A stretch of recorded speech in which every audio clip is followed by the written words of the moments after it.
ലൈംഗിക ആരോപണത്തിൽപ്പെട്ട church of ഇംഗ്ലണ്ടിലെ Malayali bishop രാജിവെച്ചു. പരാതി ഉന്നയിച്ചവരിൽ വനിതാ ബിഷപ്പും. വനിതാ ബിഷപ്പ് ഉൾപ്പെടെ 2 സ്ത്രീകളോട് ലൈംഗിക അതിക്രമം നടത്തിയെന്ന ആരോപണം നേരിടുന്ന ബ്രിട്ടനിലെ ചർച്ച് ഓഫ് ഇംഗ്ലണ്ട് സഭയിലെ മലയാളി ബിഷപ്പ് ജോൺ പെരുമ്പളത്ത് രാജിവെച്ചു. ലിവർപൂൾ ഭദ്രാസനത്തിലെ മുതിർന്ന വൈദികരടക്കം അദ്ദേഹത്തിന്റെ രാജി ആവശ്യപ്പെട്ടിരുന്നു. ചാനൽ 4 ടെലിവിഷൻ നടത്തിയ അന്വേഷണത്തിലാണ് വനിതാ ബിഷപ്പ് അടക്കം 2 സ്ത്രീകൾ ജോൺ പെരുമ്പളത്തിനെതിരെ ലൈംഗിക അതിക്രമ പരാതി ഉന്നയിച്ചത്. സഭയുടെ ഉത്തമ താൽപര്യത്തെ കരുതി താൻ രാജിവെക്കുകയാണെന്ന് ജോൺ പെരുമ്പളം പ്രതികരിച്ചു. ജോൺ പെരുമ്പളത്തിന്റെ രാജി ബ്രിട്ടീഷ് രാജാവ് ചാൾസ് മൂന്നാമൻ അംഗീകരിച്ചു.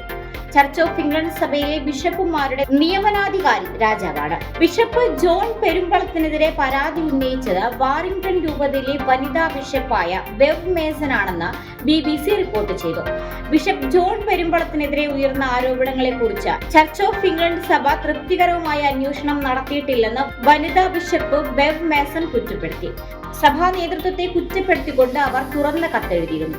തന്റെ സമ്മതമില്ലാതെ ബിഷപ്പ് ജോൺ ചുംബിക്കുകയും കയറിപ്പിടിക്കുകയും ചെയ്തുവെന്ന് എസെക്സ് സ്വദേശിയായ മറ്റൊരു സ്ത്രീയും പരാതി ഉന്നയിച്ചിരുന്നു. 2019 മുതൽ 2023 വരെ ബിഷപ്പ് ജോൺ ബ്രാഡ്വെൽ രൂപതയുടെ ചുമതല വഹിച്ചിരുന്ന കാലത്താണ് 2 ലൈംഗിക അതിക്രമങ്ങളും നടത്തിയതെന്നാണ് ആക്ഷേപം. 2023 ലിവർപൂൾ ബിഷപ്പായി പെരുമ്പളത്ത് ചുമതലയേൽക്കുന്നത്. തനിക്കെതിരെ ഉയർന്ന ആരോപണങ്ങൾ അദ്ദേഹം ശക്തിയായി നിഷേധിച്ചിരുന്നു. 2023 തനിക്കെതിരെ ഉയർന്ന ആരോപണങ്ങളെക്കുറിച്ച് നാഷണൽ സേഫ് ഗാർഡിംഗ് ടീംസ് ഉൾപ്പെടെ അന്വേഷിച്ച് തള്ളിക്കളഞ്ഞതാണ്. അടിസ്ഥാനരഹിതമായ മാധ്യമ വിചാരണയും കുറ്റപ്പെടുത്തലുമാണ് നടക്കുന്നത്. സഭയുടെയും തന്റെ കുടുംബത്തിന്റെയും ഉത്തമ താൽപര്യത്തെ കരുതിയാണ് ബിഷപ്പ് സ്ഥാനം രാജിവെക്കുന്നതെന്നും 59-കാരനായ ജോൺ പെരുമ്പളത്ത് വ്യക്തമാക്കി. വയനാട്ടിലെ മാനന്തവാടി സ്വദേശിയാണ് ജോൺ പെരുമ്പളത്ത്.